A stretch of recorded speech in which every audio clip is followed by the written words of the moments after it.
This home has been in this neighborhood and been a good neighbor for 50 years. People like the way it looks, that it's integrated into the neighborhood, the roof, the lines, the profile, the materials. And our intent was that when we walked away from this renovation, that with all that contextual feel, that neighborhood integration would still be here. Part of what's missing in today's home design is that connection with the street. What we try to do is most neighborhoods have lost that distance. And that distance, that magic distance, is about 12 feet from the street. That's where your neighbors will interact with you on the street. Anything further, there's this sense of private space that no one wants to cross, like no man's land. So the intent here was, you see this meandering sidewalk that we've built, because the Nuocos want to encourage their neighbors to come up here. They wanted to make this an experience, a processional experience, to come up to this front porch. And you can see that we've made a bigger front porch. It isn't just a little stoop that you walk up to the door and go in. Part of that is we've got this broad expanse because they fully intend to have lawn furniture out here. They want to come out here in the evenings with the kids, so the kids can play in the front yard. They can get to know their neighbors. They want to encourage their neighbors to come up and interact with them.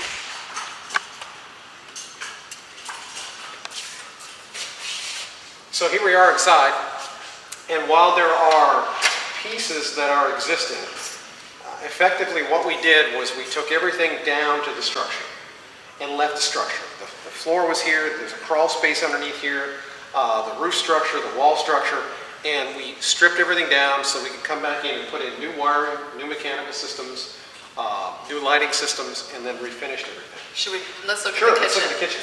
It's got all the modern appliances. It's got all the modern appliances, all new cabinetry. You can see that one of the things we tried to do was create this view so that we can maintain, again, a connection with the street. And you've got this wonderful just daylight, and you've got, as you're here working in the kitchen, you don't feel like you're... Now, are there special treatments for the windows to keep heat gain out, or These are Southern Lowy windows, which means they have a molecular coating on them that blocks just about all the ultraviolet rays. Okay. So they work really good at keeping the heat out and the cool in. And in the wintertime, it works just in reverse. It does a good job of keeping things warm inside. And it's simply a low E. Cold out. It's just a metallic coating on the inside pane of the glass. There's northern low E and there's southern low E, and there's a difference in where they put that coating. But these are also 1-inch glazed windows, so it's a full 1-inch window pane, so they're insulated. And then these aluminum frames are what we call thermally broken. So there's two pieces, so in the wintertime, this will never feel cold. Now it's 105? 105. Put your hand on the aluminum. You don't doesn't feel any feel... heat. You feel no heat. Oh yeah, that's nice. And it's So thermally you're broken. not getting a lot of gain. You're not getting the gain. So the frames themselves are as efficient as the window. Tell me about the rest of the kitchen. Oh, this is fun. This is our clients. They enjoy wine, and this is a wine rack. And what they wanted to do is they wanted to have not just a wine rack. They wanted to have something that was a little bit fun. So what we did is we used LED lighting to diffuse light through this back panel. It was too big to edge light it, which is what we wanted to do, so we did something a little different, and they've got to adjust them. They're supposed to be right behind here. And those will dim down, and they do all kinds of the controllers over here. You can make it look like Christmas. You can make it different colors. You can do disco dancing, whatever you want. But my intent was just soft color behind the wine bottles. And you look at the quality of light in the house. There isn't a single light on in here, and that's because of the openings in the entrance canopy. Let that light bounce in. You've got the light coming in from the kitchen. You've got all this natural light, and we'll go out there next. And then so you can come into Usor's office. Again, we use the same quarter sawn white oak for the flooring. That's limestone tiles. This is the original fireplace.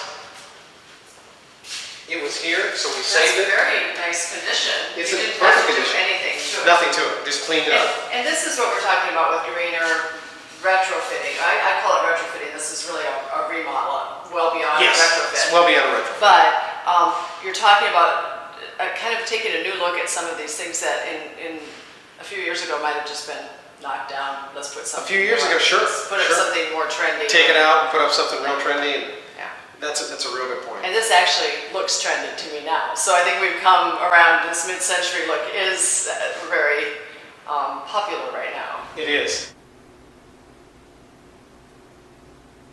The bedrooms essentially are where they were before. We actually saved a few of the walls.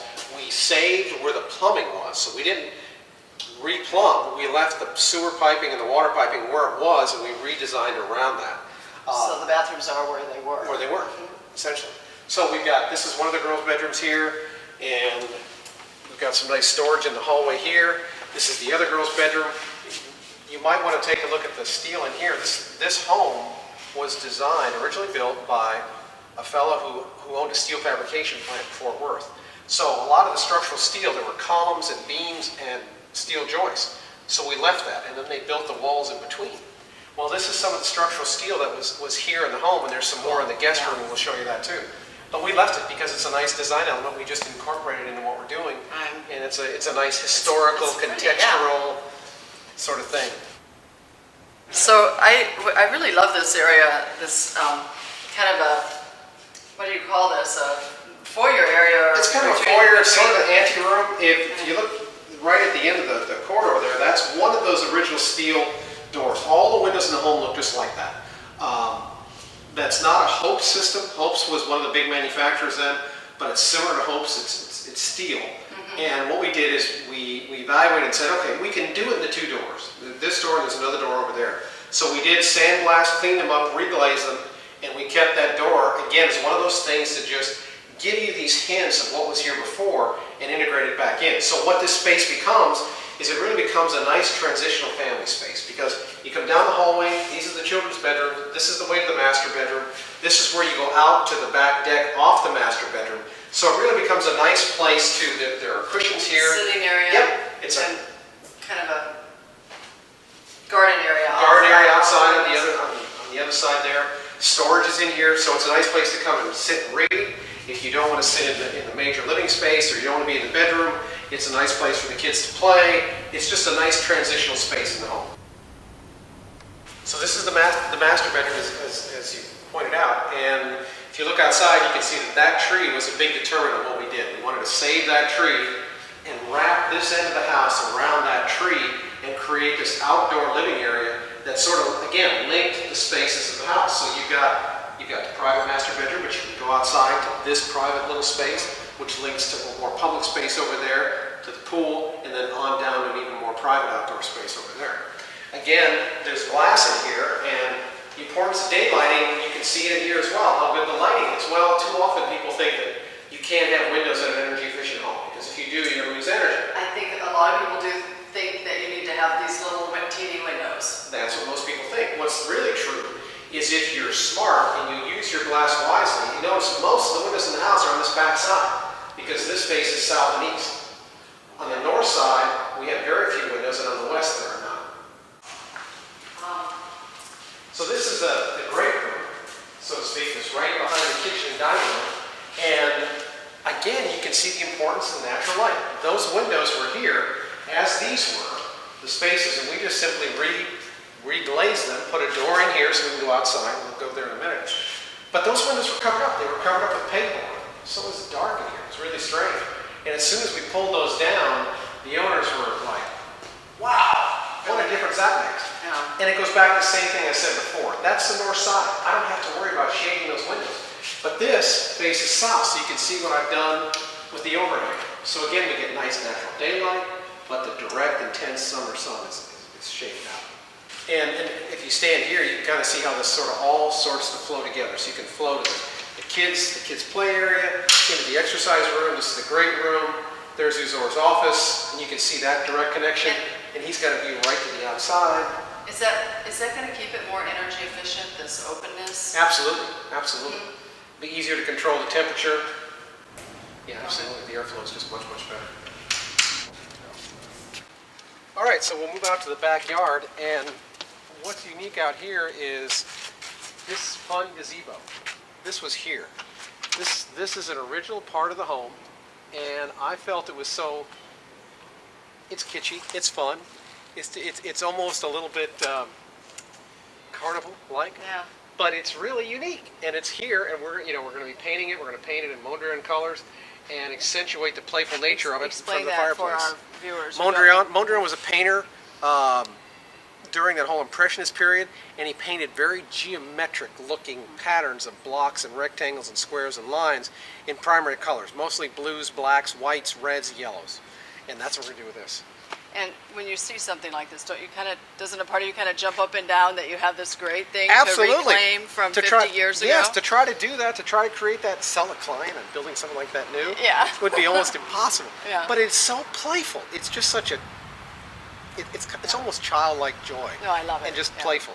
So when we get it all painted up, it's really going to be an And this is attractive the piece. fun of redoing. It is the fun. a You house find this these way. nuggets, these beautiful little jewels that are just there. And if you can find them, you can enhance them, accentuate them, and it really does make the house unique and different. I know, I'm sold on that gazebo. It's awesome. And then, what of we course, did you here, saved the trees. we saved the trees. We saved all the major trees. The bricks we're standing on, there were a number of brick walkways and brick walls all through this backyard. It was almost like a maze.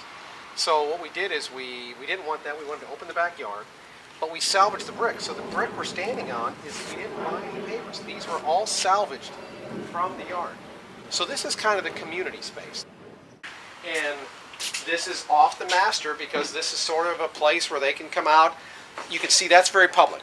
It doesn't have much intimacy to it. It's a public space. You're going to move through it. That's kind of the really quaint evening fireplace, sit around, have that sort of experience. But this is where you'll put... Is this morning coffee then? This is that- morning coffee. This is morning coffee. This is evening. Come out here and unwind. You know, they're gonna have some furniture out here. If the kids want to goof around, there is a path. His girls like to roller skate.